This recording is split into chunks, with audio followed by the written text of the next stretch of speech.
So, in first Greek attack over India, we have discussed that Alexander is the first invader, followed by Seleucus Nicator. But Seleucus Nicator was defeated by Chandragupta Maurya and Chanakya. No doubt, role of Chanakya was very important in this process, and of course role of Chandragupta Maurya also. But what is the important thing or significant thing? Before carrying out attack over this Alexander or say Greek Empire, first there was union of Indian states. All Indian states, especially in this region, they were first unified, and then we are able to attack on Greek territory, or say the territory that was invaded by Greek, that we are able to regain, and our mighty empire is built over here. Now, Chandragupta's empire was considered as the first empire, well-known empire in the historic period. Before that also, many empires may be there, but we don't have historical evidence. And so, in the historic period, the first known empire is of Chandragupta Maurya's empire, and first emperor is Chandragupta Maurya. Now, after that, say this entire northern India was under control of Chandragupta Maurya. After that, Bindusara, his son, was emperor. Then he ruled for many years, and he married with almost each and every princess in India. It is said that his total days of life and total number of wives are almost same. So observe that thing. But at the end of his life, some 100 sons and 17 daughters were there.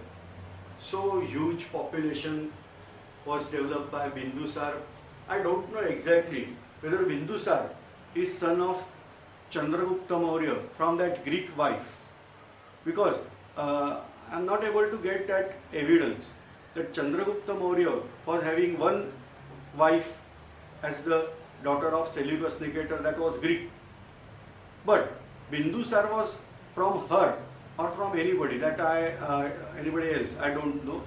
So Bindusar was enjoyed his empire. He saved, preserved that empire and extended till almost northern boundary of Maharashtra. Later on, his son, now there was a doubtful patch, because different books are giving different idea. Say for example, Ashoka, the son of Bindusar, was succeeded as a new emperor after killing 99 brothers or sons of Bindusar. His own 99 brothers he killed and become emperor. Or in some book it is given as no, such things are not happened. Ashok dominantly become emperor, that is the true thing. So Chandragupta Maurya was first emperor in this series, Maurya dynasty. Second one was Bindusar, and third one was Emperor Ashok, or Ashoka the Great, as we are saying in history. Now, Ashoka's rule was important. Say, we are discussing now history with respect to foreign attacks. What is the problem in Indian society? We are defeating out our enemy till border. The enemies, at that time, our enemies were these Yavanas or Greeks. These Yavan or Greek, they were there in Iran. This northwest part of Afghanistan, that is called as Bactria, then followed by Parthia. All over there, the Greek rulers were there. No doubt, the mighty empire was not there, but still, this Hellenic world was there. It was continued. So Greeks were ruling over here, not as Alexander only empire, but emperor, but other small provinces are divided over here, and Greeks were there beyond our border. What Chandragupta Maurya carried out, that was great thing, but beyond Afghanistan, we were not able to extend our empire. As a result, the Greeks were here and Indians were here peacefully living for 100 years. But in historic time, such things happen. Like Emperor Ashok, he was very cruel, as in written some book, that he was very cruel. But when he observed the Kalinga war, and especially where the battlefield, he was filled with mercy.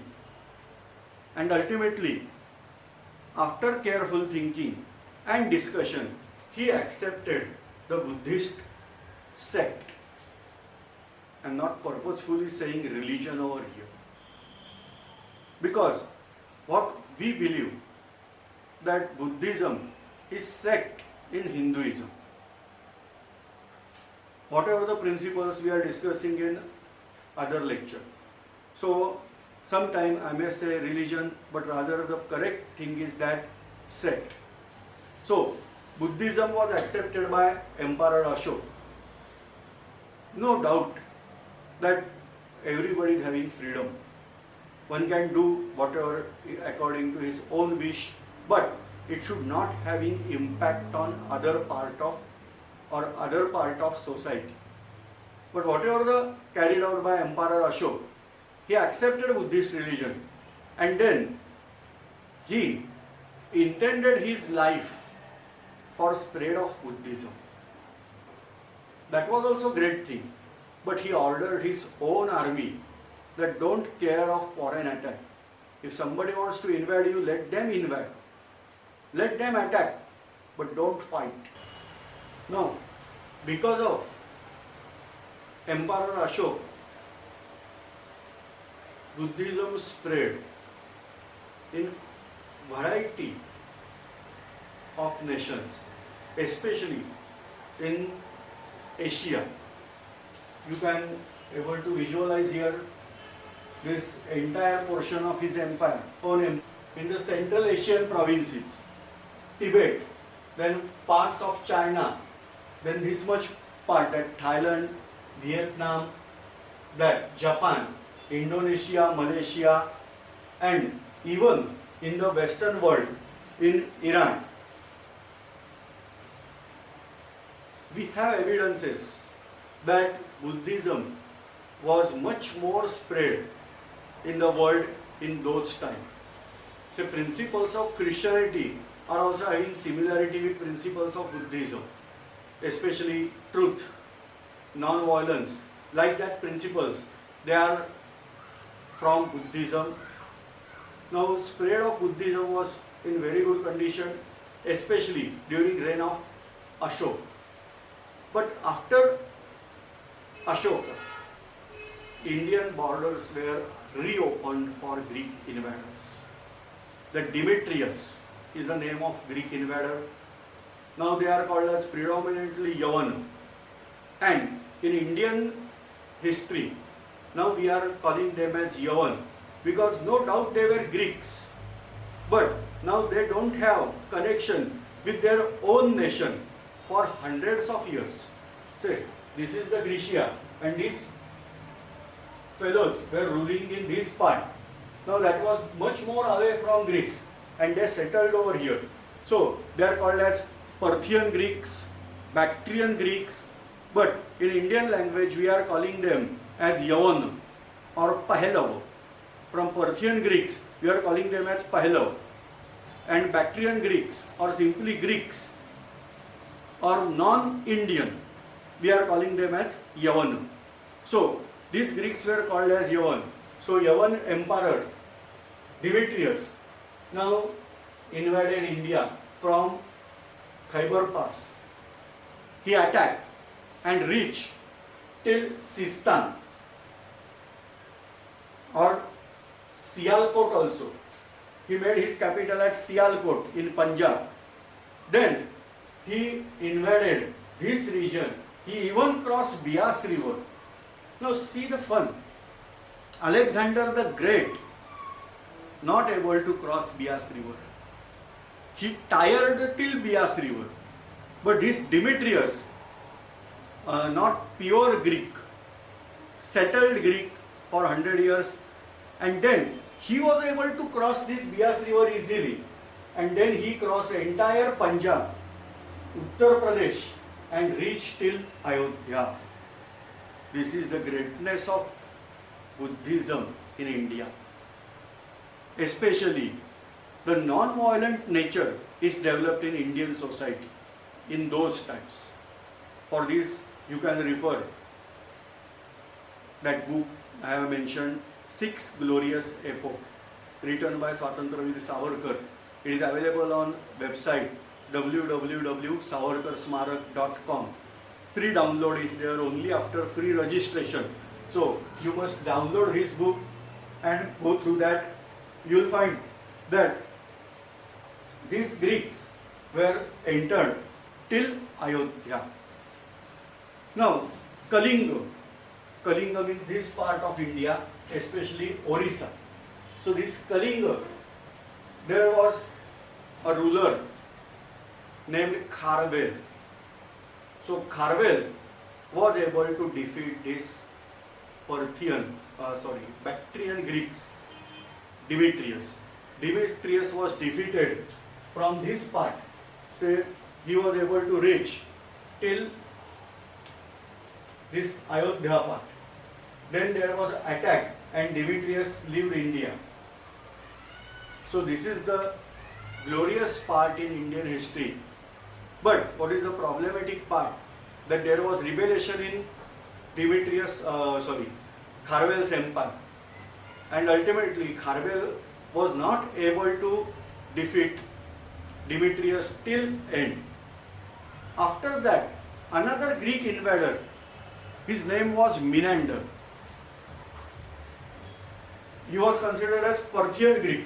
So he invaded India from Khyber Pass. He was also able to reach till Ayodhya without much trouble.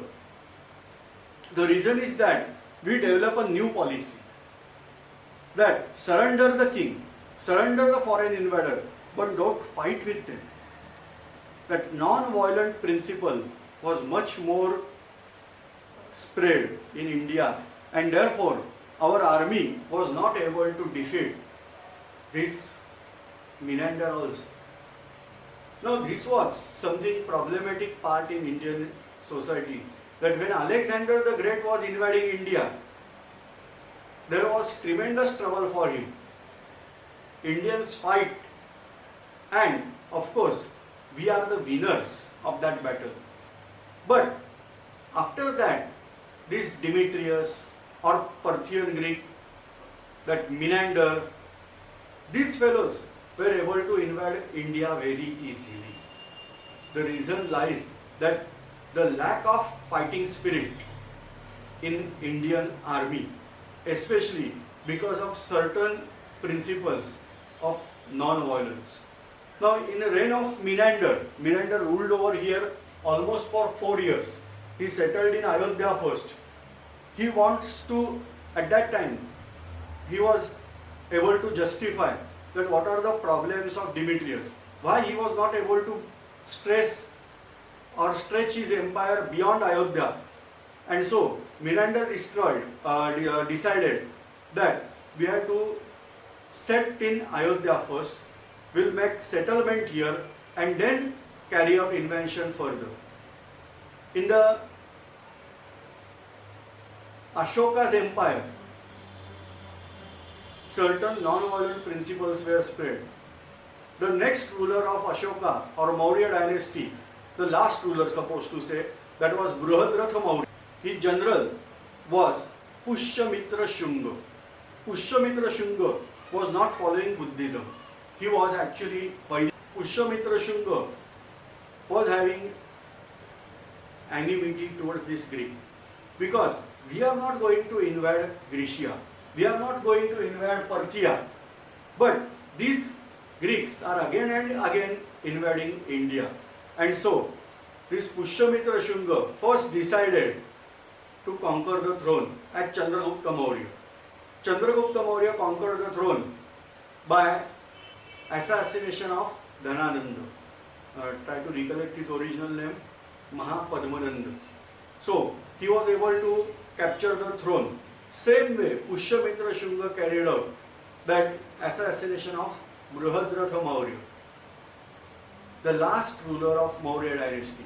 And Pushyamitra captured the throne. And then his massive army, inspired by new ideas, that destruction of these Yavanas, he was able to invade and set back this Menander. But till that, Menander carried out some different move. Menander was having a debate with Nagasena, a Buddhist monk. He was very brilliant monk. Menander carried out question and answers or debate with this Nagasena. And ultimately, after 3 days of debate, Menander was defeated by this Buddhist monk Nagasena. He answered each and every question asked by Menander. And ultimately, Menander accepted Buddhism. The question and answers are written in form of book. This Menander accepted Buddhism, and after that he accepted a new name, that is Milinda, and the book written is having name as Milinda Panna. In Pali or in Sanskrit we can say Milinda Prashna. Whatever the questions asked by Milind, answered by Nagasena. 3 days discussion is there. Very nice book is there. You can read that, Milinda Panna or Milinda Prashna. Now it is translated in variety of language, so you can get this translation. So this is the important book written by Nagasena. Now ultimately Greeks accepted Buddhism, but till that this Pushyamitra Shunga was able to defeat them. Then Pushyamitra Shunga carried out horse sacrifice, that is called as Ashwamedha Yajna. So this was carried out by Pushyamitra Shunga, and this is the beginning of Shunga dynasty. So we are discussing Pataliputra or Patana today.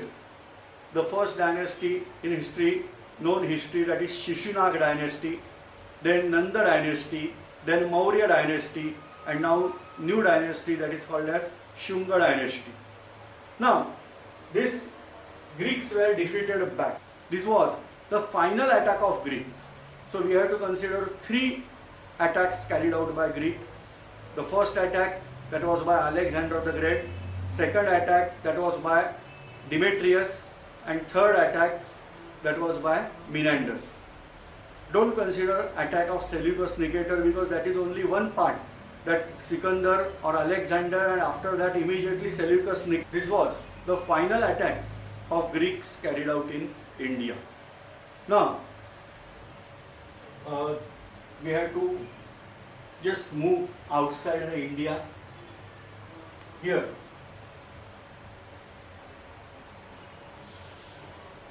this is the Arctic line, that is 66.5.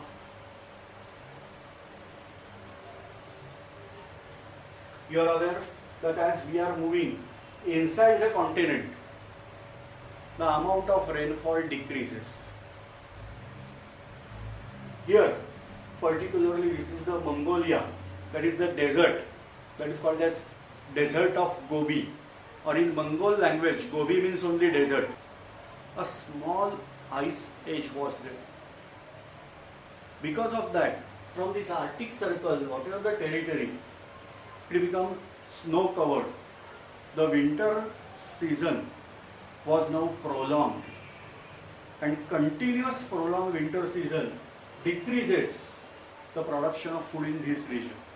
The second thing, that Chinese people, they constructed here their what is called as Great China Wall.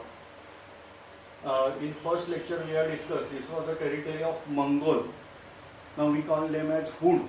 So this was the territory of Hun people. Then this was somewhere territory of Kushan, and here the territory of Shak. Try to recollect their names. We are calling this as Hun, but original name in their language that is Yumnu. The second that we are calling these people as Kushan, that is Yuchi, and Shak. Rather we can say this entire territory, steppes, they were belong to these Shak people. So this is called as Scythians. From Grycia, here they are calling this region as Scythia. So people were in this region, nomadic tribe, they were called as Scythian. In the first lecture we have discussed this is the nomadic world. And the attack of Hun now was there on Kushan. Result of that, Kushan displaced Shak in southward direction, and now these Scythians carried out attack over this Greek empire. In some books, it is given that Shaks, or say these Scythian people, they came along with Greeks and settled over here and later on captured the throne. But in some book it is clearly mentioned that because of this attack, these Scythians were able to conquer Iran. The Greeks were displaced from this side. No, there were no homeland. They were not able to return to Greece. From here, their path was cut off, and ultimately they entered in India, but not as an invader, as a surrender. They surrendered their life, they entered in India, and ultimately settled in different parts of India as refugee. They are not now came as ruler, invader. Instead of that, they settled over here as refugee. Many Greeks accepted Buddhism, and we also honored them. Say, Buddhist monk, but of this Yavan race, we are calling them as Yavanacharya. These Yavanacharya or Yavan, they are now perfectly Indian. These Yavans are responsible for spread of Greek culture in India. This is not Alexander's invention, not Demetrius or nor this Menander. But when these Greeks are entered in India as a refugee, then only these things are happen, that Greek culture is having important impact on Indian culture. In Maharashtra, certain caves are there. If you are visiting Lonavala, or this song is also famous, Hatika Khandala, beside this Khandala or Lonavala, there are Buddhist caves. They are called as Karla, then Bedsa and Bhaze. Three caves, three different locations nearby. Fantastic caves are there, and these caves are Buddhist caves, where you will find only stupa. That means these caves are ancient caves, especially Karla caves. It's fantastic example of Buddhist caves. But these caves are constructed by Yavanacharya. That means Greek Buddhist. They constructed these types of caves. So in Maharashtra at that time Satavahan dynasty was ruling. But as an open approach, they were able to give permission, and same way the Buddhists constructed different caves in India. Out of that I mentioned purposefully three because they are near to Mumbai and one can visit and observe. Another caves are there, Buddhist caves. They are in Mumbai. You can visit Kanheri caves and you will able to find out the transaction in Buddhist religion in that caves. We'll discuss that point later on. So first, we are clearing out that because of this Scythian attack over Iran, these Greeks were entered in India and now they get settled in India, but as refugee, and then they mixed out in Indian culture. May be possible our ancestors are Greeks, don't know, because these Greeks were fused in Indian society in that way as sugar dissolves in milk. So it is not possible to find out. Now Greeks, again problem was there. This Hunnic tribe attacked over this part, and so ultimately Kushan displaced them. And then Scythian starts invading from this region. This is called as Bolan Pass. From Bolan Pass, the Scythian tribe attacked in India and they conquered this Baluchistan. In old days it was called as Makrana. So they conquered Makrana, then conquered the Sindh territory, and then till Gujarat. The one clan moved towards north side and one clan moved towards south side. So this way the Scythian attack is carried out in India.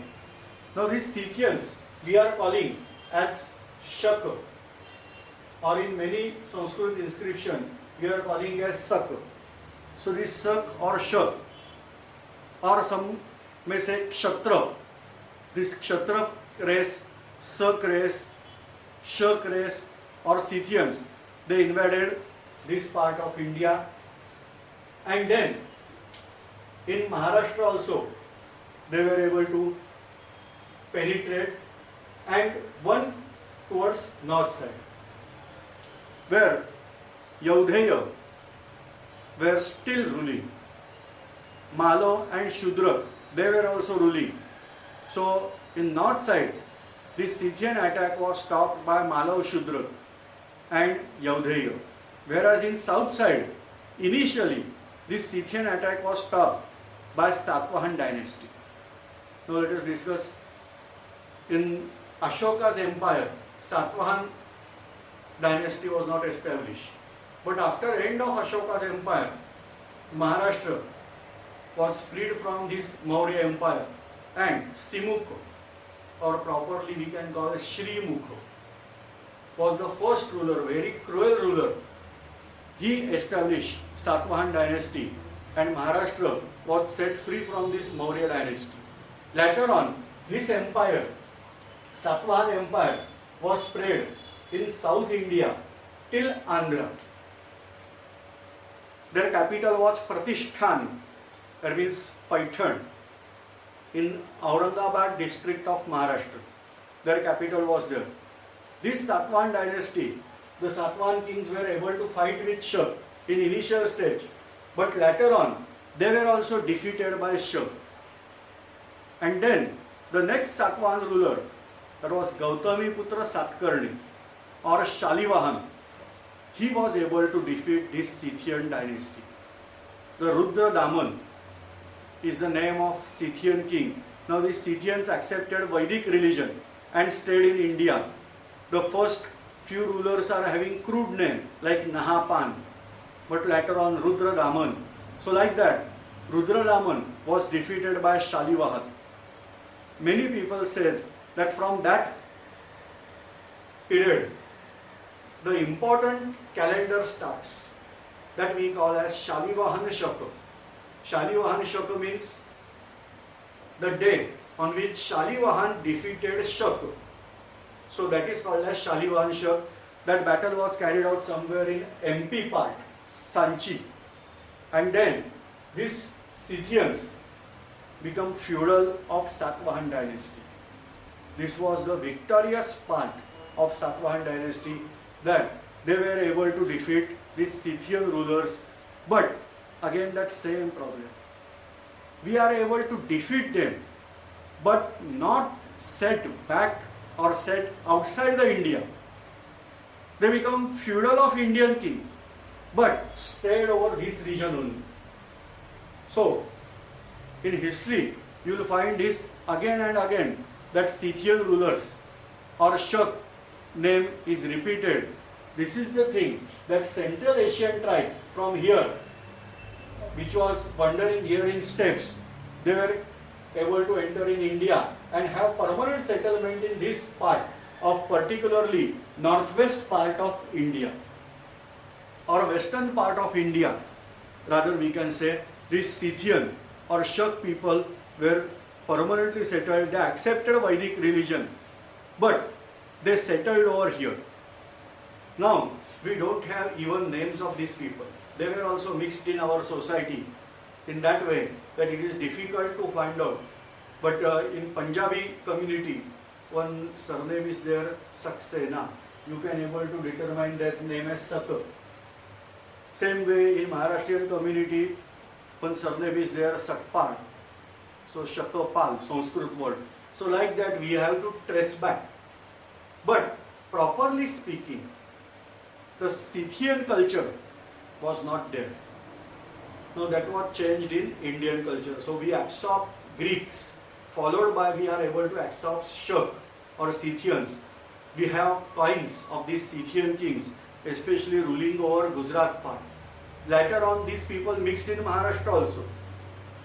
What was carried out by Chandragupta Maurya? The same thing was carried out by Shalivan.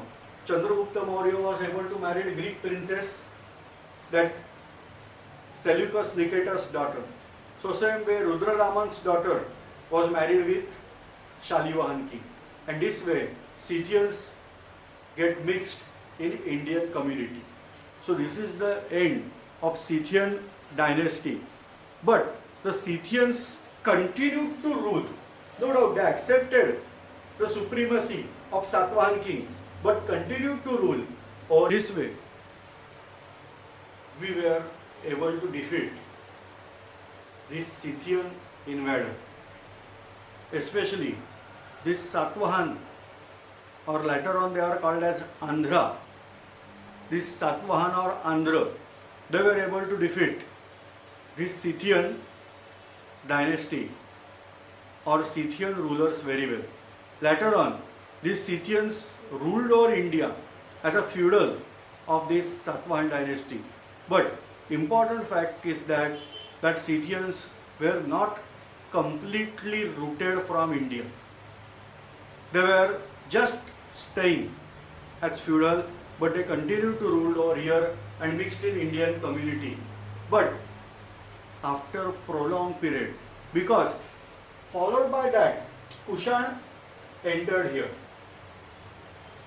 Vimkar Faiziz and his followers, they are called as Yuechi or Kushan. They were settlers of somewhere China and Central Asia, wandering tribes only. They entered in India. Now, we can clearly have idea that Scythians were repeatedly defeated by Kushan. Kushans were repeatedly defeated by Gun. Now this Kushan entered in northern India, where they had to face first this type of ruler, Scythian. But now Scythians accepted overlordship of Kushan. At the same time, Kushans were able to defeat Satavahan dynasty somewhere in Haryana region. So there was massive battle between Satavahan and Kushan, and in Haryana, Satavahan lost that battle. Then Satavahan rulers accepted a different policy, that they returned to Maharashtra region and maintained their own empire, and they leave that entire north portion for Kushan. Now you may say, why? So many reasons are there. That with constant battle with Scythians, their powers and manpower particularly was not that much. Once they get defeated in Haryana, the plain, they decided to defeat this Kushan in their own land. And so the northern India was now lost from hands of Satavahan dynasty. Later on, the Kushan king, Kanishka, Kushan emperor, Kanishka, was invaded this part of northern Maharashtra, but he was defeated by Satavahan. So, 2 times there was war between Satavahan and Kushan. First battle, Satavahan lost. Second battle, Kushan lost. Now, this empire, entire northern Indian part or northwest Indian part, then Afghanistan part, and the part of Iran, Central Asia and China, this entire portion was under control of Kushan Empire. The remarkable empire is under leadership of Kushan Emperor Kanishka. Now these emperors are having names like Kanishka, Juvishka, Huishka. You can repeatedly hear pronouns of Shaka, Shaka. So this is also called as second Shak dynasty. So first Shak dynasty, that was defeated by Satvahan. Second Shak dynasty, that is called as Kushan dynasty, and we are now hearing of Kushan emperor Kanishka.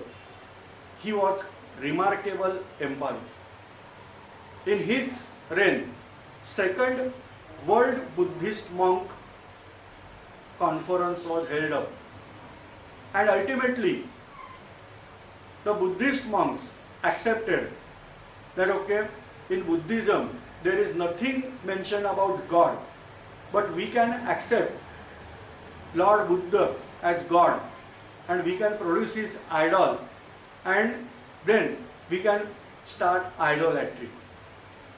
And so those who accepted this part, they are called as Mahayana. Yana means vehicle, Maha greater. Whereas those who not accepted, they are called as Hinayana. Hina means lower level.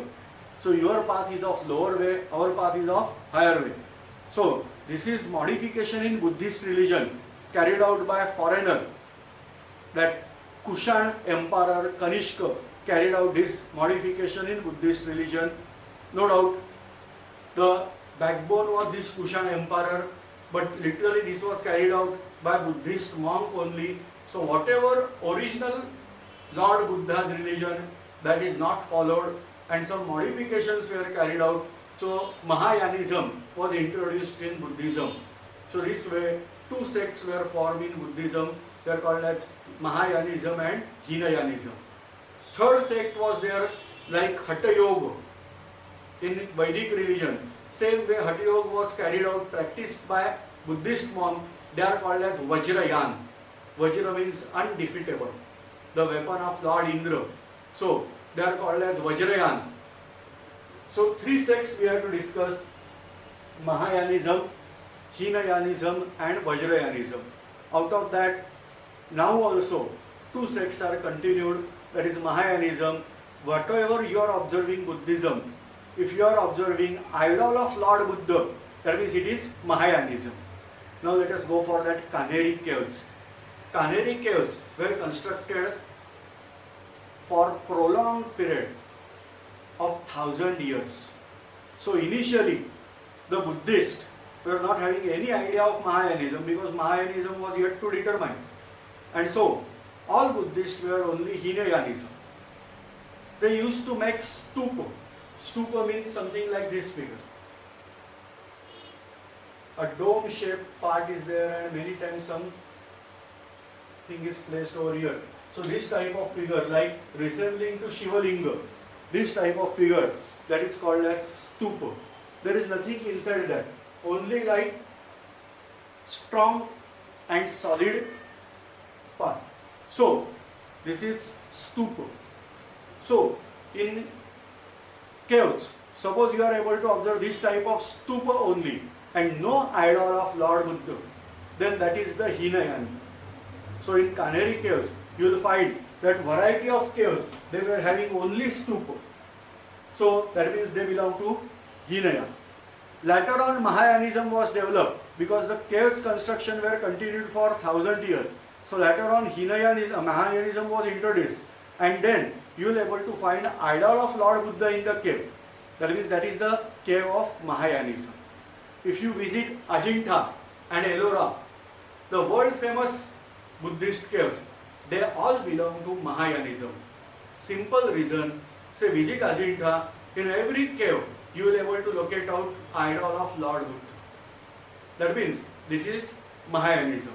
The idol of Lord Buddha is carried out by a school of art that was here, Takshashila. Takshashila is in the Gandhar region. So that was called as Gandhar School of Arts. It is having Greek culture mixture. So the Lord Buddha's idol with certain style of clothes, that is having parallel lines over that idol. This is the Gandhar School of Arts. where Greek and Indian cultures are mixed together. Nice confluence of these two cultures are carried out, and so that is called as Gandhara School of Arts. So this is the origin of idolatry in Buddhism, or rather we can say we have to make idol of Lord Buddha and worship. This is the Mahayanism. Other principles are no doubt there, but important principle we are saying that before Mahayanism they were not believing in idolatry, they were creating only stupa. But after introduction of this Mahayanism, the Buddhist caves were having idol of Lord Buddha. So if you visit any Buddhist cave, then you are able to find out whether it is Hinayanism or Mahayanism.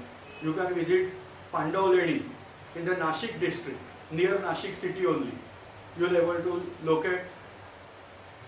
Then Kondane, under fort of Rajmachi, or whenever you are able to observe Gandharpale caves, Maharashtra, so many caves are there. In history, we are calling Maharashtra as land of forts. At the same time, we should call it as land of caves also. Now another tribe, they are called as Abhir or Ahir.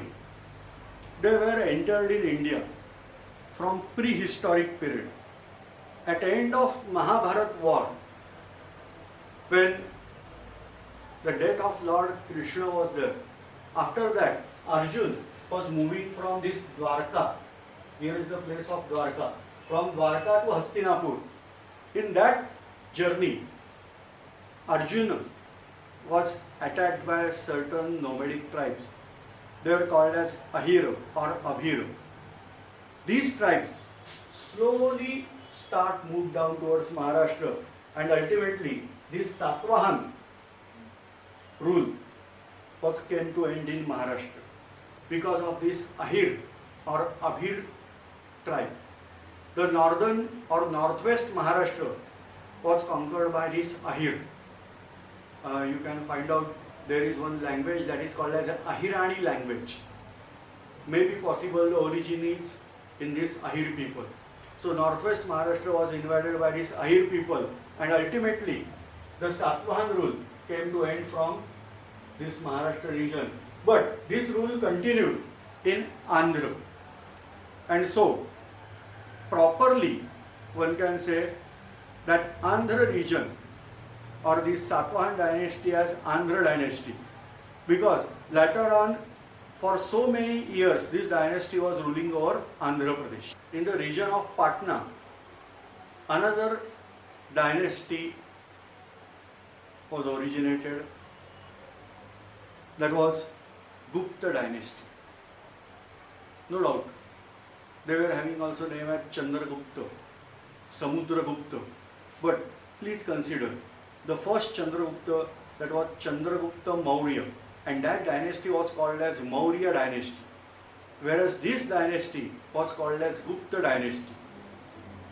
Whatever the Hinduism principles are there, today's Hinduism that was practiced out or that was carried out under Gupta dynasty or Gupta empire, today's beliefs are having roots in Gupta dynasty, as it is said. Now this Gupta dynasty was there from Patliputra region. After that they spread and all over this part of India except Maharashtra. Even this dynasty was so massive and so mighty kings were there that Kushan rulers here, they were also paying tribute to this Gupta dynasty. Now Kushans were continued to rule, but they were also now become Buddhist, and slowly they lost their warriorship, and ultimately they were attacked from this side by Hun. So this Hun, they were continuously giving threat for so many years, now entered in India. In different stories and in different books, Huns were mentioned in different ways. Somewhere 9 lakh population in those days. a short built and strong built person, good horse rider, great warrior, expert in archery, very cruel and destructive in nature, nomadic, or rather we can say only wild personalities. So many adjectives we can call for Hoods. What's your thing? We had to admire their bravery. In spite, they were very cruel and very destructive, but still their warriorship we must admire, because we are not able to defeat Kushan, but Hoods were carried out for so many times. We are not able to defeat Scythian very easily, but Hoods were able to carry out this very easily. And then these Hoods entered from northwest part. Now this is the present boundary between Pakistan and Afghanistan. Now I am again keeping. The Hunnic attack was there from this frontier region, and in order to defeat them from here, this is Patliputra or Patna, from here Gupta Empire, that is Skanda Gupta, Gupta prince, he was prince at that time, aged just 25 years old, he marched here. A terrible war was there between Huns and Skandagupta. Huns were having different war techniques, tremendous shouting, making noise, screaming and whatnot. Then they were making a small horse. After attack of one horde, after defeat of that, second will come, then third, then fourth, and like that, continuous war one should fight. If this is the thing, then a person can tire. But ultimately Skandagupta was able to defeat this Hun from border only. We should keep in mind the mightiness of our Indian empire at that time, that Huns were defeated and Skandagupta returned to Patliputra. From border only Huns were defeated, but then from Iran, this portion, from this portion, they invaded Europe. They went till Europe, and here they made their permanent settlement in this region, or they use this part as base camp. Today also, surprising to know, the name of nation starts with HUN, that is Hungary. And from that, they disturb this